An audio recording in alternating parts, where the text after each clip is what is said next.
Hello, আসসালামু আলাইকুম everyone. আজকে আমি আবারও চলে আসছি কেকের রেসিপি নিয়ে। তো এখানে আমি বড় সাইজের 2টা ডিম নিয়ে নিয়েছি নর্মাল টেম্পারেচারে থাকা। তো এগুলোকে আমি ভেঙে তারপরে চিনি দিয়ে আমি ভালো করে ঘুটে নিয়েছি।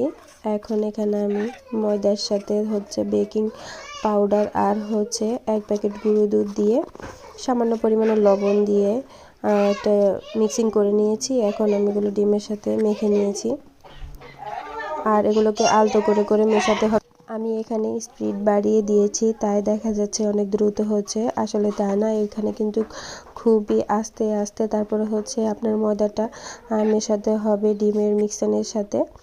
তো আমার মেশানো হয়ে গেছে। এখন এগুলো আমি বাটিতে ঢেলে নিয়েছি, যে পাত্রে আমি কেক বসাবো।